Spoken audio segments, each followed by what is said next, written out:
Está no ar o Stand Up News. Veja agora alguns destaques desta edição. O FRJ em prol do meio ambiente. Universidade disponibiliza bikes para alunos usarem dentro do campus. Devastação e medo. A força do furacão Irma causa estragos nas ilhas do Caribe e assusta o mundo. Entenda a campanha Setembro Amarelo, que conscientiza a população sobre o suicídio. E na agenda cultural, dicas de lazer para você se divertir pagando pouco ou nada. Um meio de transporte sustentável deve começar a circular com maior frequência na UFRJ ainda este mês. É que um projeto da Universidade no Fundão está disponibilizando bicicletas para deslocamento de alunos e funcionários. A Universidade Federal do Rio de Janeiro inaugurou neste mês o projeto Integra UFRJ, que tem como objetivo promover a mobilidade entre alunos e funcionários dentro do campus Cidade Universitária por meio de bicicletas. Foram disponibilizadas 60 bicicletas para uso compartilhados, com viagem de até 40 minutos dentro do campus. A passagem do furacão Irma deixou 81 mortos e várias ilhas destruídas. Infelizmente, a devastação não deve parar por aí. Atingido pelo fenômeno, o Caribe já se prepara para a chegada do furacão Maria. O furacão Irma já está sendo considerado o mais forte da última década. Em sua passagem pelo Caribe, o fenômeno atingiu categoria 5, com ventos de até 280 km por hora, além de destruir ilhas como São Martinho e São Bartolomeu. 81 pessoas morreram. Já na Flórida, 9 milhões de pessoas ficaram sem energia elétrica e 100 mil estão desabrigadas. E uma das maiores evacuações dos Estados Unidos, de acordo com The New York Times, 6 milhões de pessoas saíram de suas casas, evitando assim que mais mortes acontecessem. A maior preocupação atualmente é com o furacão Maria, que já atingiu categoria 5 e já devastou a ilha de Dominica, no Caribe. Diego Melo para o Stand Up News. A Conlurb passou a cumprir com mais rigor a lei da limpeza urbana decretada em 2002. Agora os condomínios empresariais são responsáveis pela própria coleta. Em cumprimento à Lei 3.273, de limpeza urbana, criada em 2001, a Conlurb não será mais responsável pela coleta de lixo de condomínios que produzem mais de 70 quilos por colaborador. A partir de agora, os grandes geradores de resíduos são encarregados de fazer a própria coleta pagando por um serviço particular, que deve ser feito apenas por empresas de coletas cadastradas na Prefeitura do Rio. A instituição afirma que está cumprindo a lei regulamentada em 2002 e que isso não irá afetar os edifícios residenciais. Além disso, pede a todos que separem o lixo e credenciem empresas aptas para a coleta de lixo extraordinário. Voltamos ao estúdio. E na Inglaterra, a doação dos órgãos de uma menina bate recorde e salva 5 crianças e 3 adultos. Os transplantes ocorreram há 5 anos. Mas o sistema de saúde britânico só divulgou o caso neste mês. Jemima Laisel morreu em 2012, aos 13 anos, vítima de um aneurisma cerebral. A decisão de doar os órgãos surgiu após os pais assistirem a um programa de TV que falava sobre crianças que precisavam de um transplante de coração. Os órgãos da jovem ajudaram a tirar 8 pessoas da fila de espera por um transplante. O Departamento de Sangue e Transplante britânico assegurou que nenhum outro doador havia ajudado tantas pessoas de uma só vez. E para que aconteçam mais doações como essa, no mês de setembro, a Associação Brasileira de Transplante de Órgãos realiza em todo o Brasil a campanha Setembro Verde, que está na sua 4ª edição e tem como objetivo estimular a doação de órgãos, a busca dos direitos para os pacientes em fila de espera e para os transplantados. Pontos turísticos e monumentos estão sendo iluminados com a cor verde para que a população se conscientize da importância de doar os órgãos. João Vitor Ribeiro para o Stand Up News. De acordo com a Associação Brasileira de Transplante, houve um crescimento nos transplantes de fígado, rim e córneas. Já os transplantes de coração, pulmão e pâncreas diminuíram desde 2011. O transplante pulmonar é realizado somente no Rio Grande do Sul, São Paulo e no Ceará, atendendo somente a 5% da necessidade estimada do país. Veja no próximo bloco. Crise prejudica comerciantes do Rio. E tem mais cor por aí. Além da iluminação verde, vários monumentos aderiram à campanha Setembro Amarelo. Não saia daí, o Stand Up News volta já. Crise no comércio. 23 lojas fecham por dia no Rio. Além das turbulências na economia, a falta de segurança é outro problema que os comerciantes da cidade têm que enfrentar. Eu estou aqui em Copacabana, em frente a uma das lojas fechadas da Casa Cruz, papelaria tradicional do Rio de Janeiro e uma das mais antigas do país. A casa já estava passando por uma situação financeira delicada e desde o início deste mês não conseguiu driblar a crise e decidiu por fechar todas as lojas. Além da dificuldade financeira, a violência é um dos fatores que incomodam os comerciantes e aterrorizam empresários de investirem no Rio. Um exemplo é a rede de varejo Magazine Luiza, que anunciou a abertura de cerca de 60 novas lojas em 2017.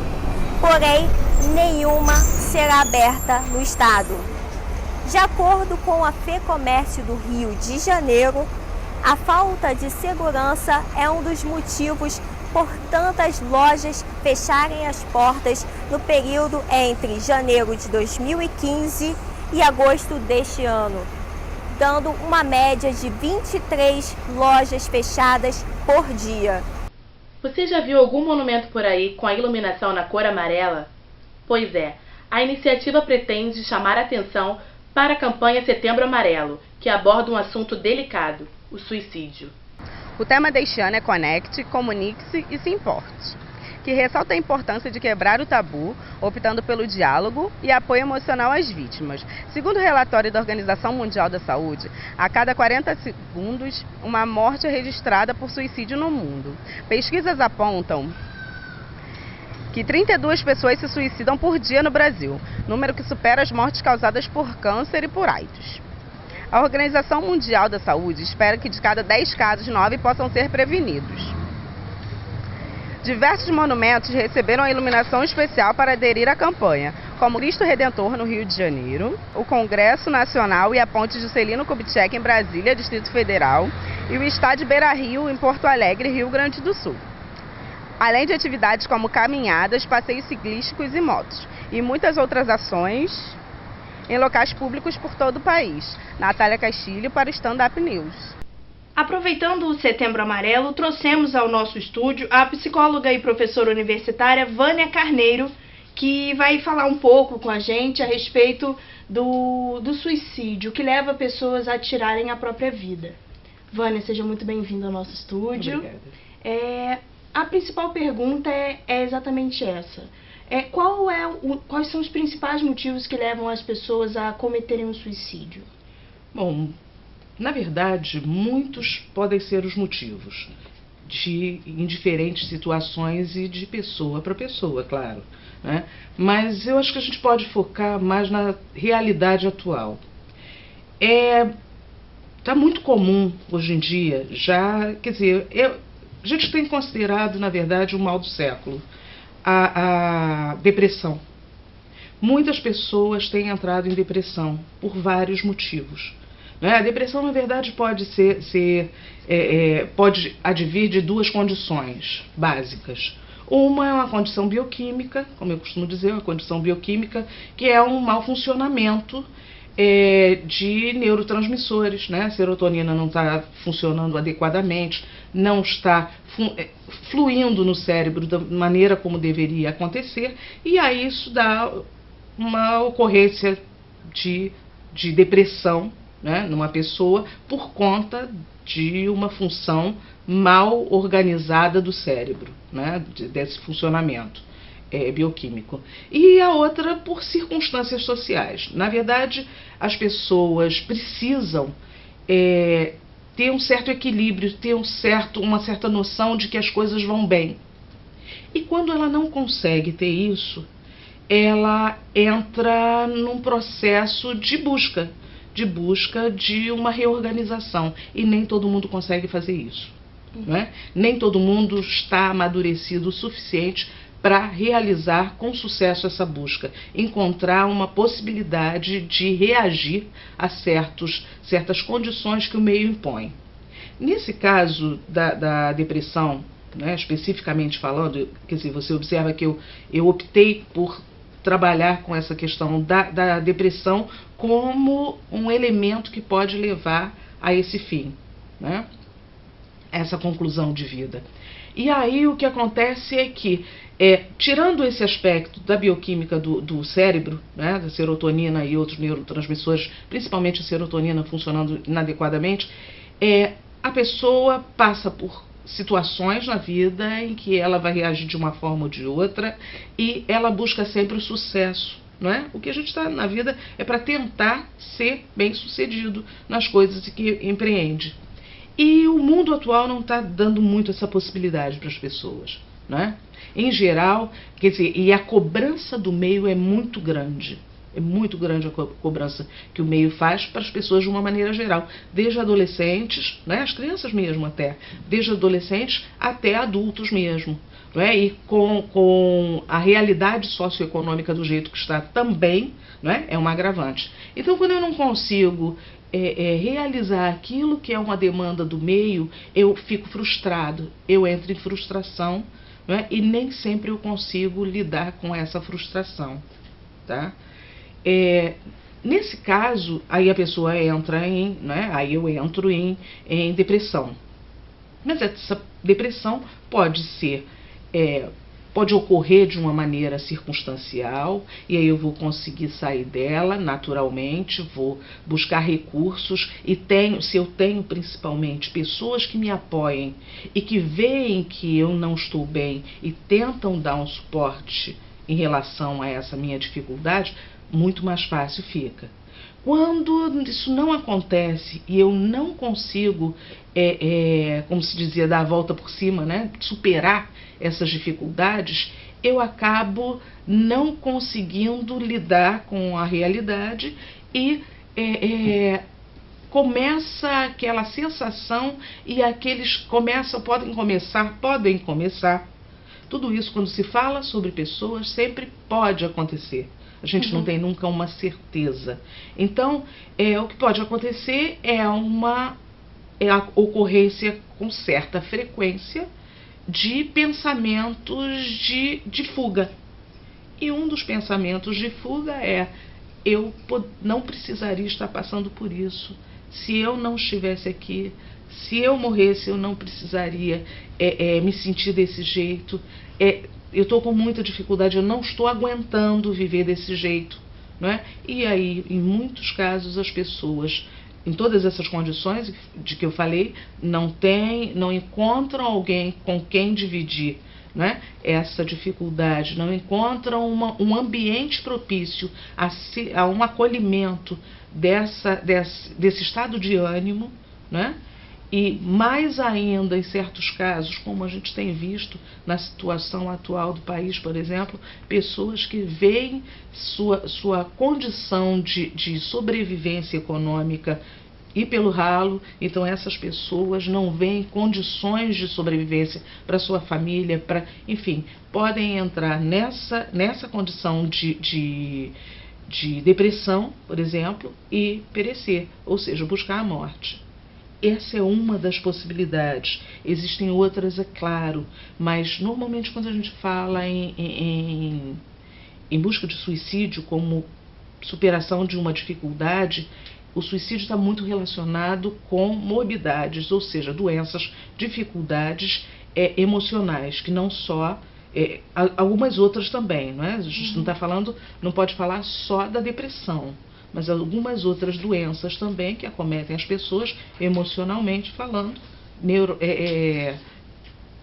dramas psiquiátricos mesmo, não é? Que demandam assistência de um psiquiatra também, não só psicólogos, mas de tratamento medicamentoso, enfim, essas pessoas também podem buscar como fuga ou como uma realização de uma diminuição daquela dificuldade que sentem, essa fuga pelo suicídio. Aproveitando a fuga, né, os pensamentos, a gente não tem como conhecer o pensamento de quem está do nosso lado, mas quais são os principais sintomas que as pessoas que têm esses pensamentos, passam por essas dificuldades, apresentam para quem está ao redor delas? A pessoa normalmente se recolhe, não é?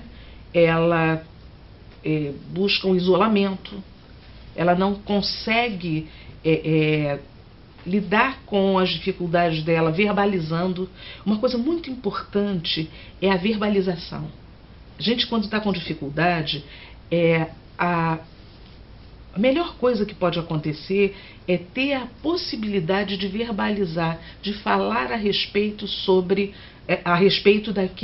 dessa dificuldade, do drama que é sentido. Porque aquilo que para você é um drama, para mim pode não ser. Então, desqualificar a dificuldade do outro é o pior que eu posso fazer com ele. Então, qualquer coisa, adolescentes, por exemplo, a gente, em muitos casos, a gente imagina que é coisa de adolescente, se isolar, não é? Ficar no próprio quarto, não querer saber de se relacionar com as outras pessoas. Ainda mais hoje em dia, que é tão comum as pessoas ficarem muito ligadas à internet, muito ligadas ao seu celular, ao seu Facebook. Então, acaba parecendo alguma coisa, o isolamento, parecendo alguma coisa natural, quando não deve ser considerado natural. Deve ser alvo de investigação, de observação daqueles que estão em volta. Então, sempre um sinal vai surgir de isolamento, de não querer, no caso da depressão, por exemplo, de não querer muito conversar com as pessoas, de não querer muito lidar com as outras pessoas, um desânimo generalizado, não é? E isso a gente está falando nesse menor dos casos. Não é? Se a gente passa para outros casos, tais como doenças mentais mesmo,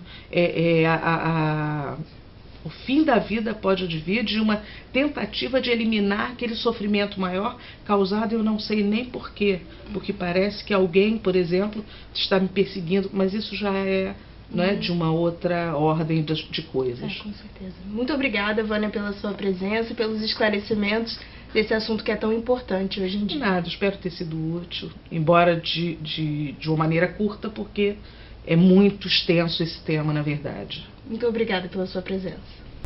E depois do intervalo tem o quadro Pode ou Não Pode, que traz sempre uma curiosidade para você. E mais, receitas gostosas e simples de fazer no Cooking Up. A nossa agenda cultural também está chegando por aí. Até já!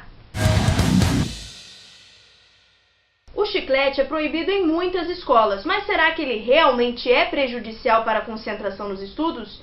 Lucas Mendes, afinal, pode ou não pode mascar chiclete durante as aulas?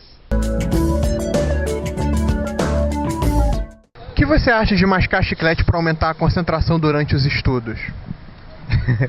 Eu acho que dificulta. Na verdade, eu nunca ouvi falar disso, né? Eu acho até que atrapalha do chiclete, não? Na minha opinião, acho que atrapalha. Momento para estudar, momento para estudar. Mastigar. Telefone celular. Porque é um momento de concentração, um momento para você estar pensando e não para ficar mascando o chiclete. Mascar chiclete você masca na rua, masca para distrair mesmo, para desfocar. Então acho que atrapalha bastante. Segundo uma pesquisa da Universidade de Cardiff, mascar chiclete de fato aumenta a concentração. Cientistas afirmam que o cérebro se torna mais atento e isso reduz o estresse. No entanto, por ser um material açucarado, ainda é preciso tomar cuidado com o corpo. O recomendado é optar por chicletes sem açúcar, só que mesmo eles ainda podem provocar cáries nos dentes, caso sejam ingeridos logo após o almoço ou em excesso. Por isso, estudantes, vocês podem sim usar chiclete para se concentrar durante os estudos, mas não se esqueçam de cuidar do seu corpo. É difícil resistir aos pães de queijo quando você vai a uma padaria, né? No Cooking Up desta semana, o nosso repórter gastronômico Ezequiel Batista ensina como preparar esta delícia em casa.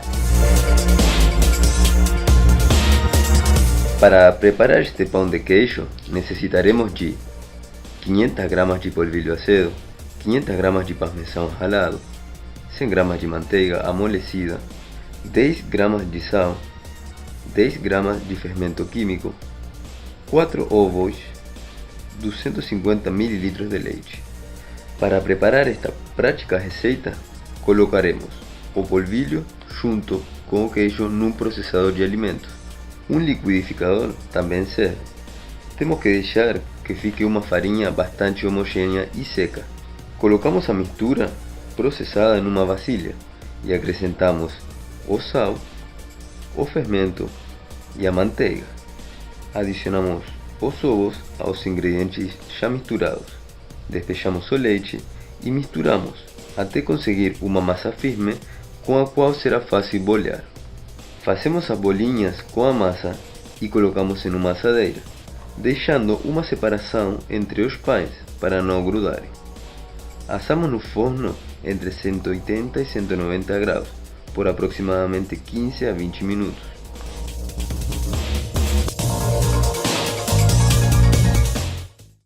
Na agenda cultural desta semana, tem novidades para quem curte pintura, artesanato e natureza.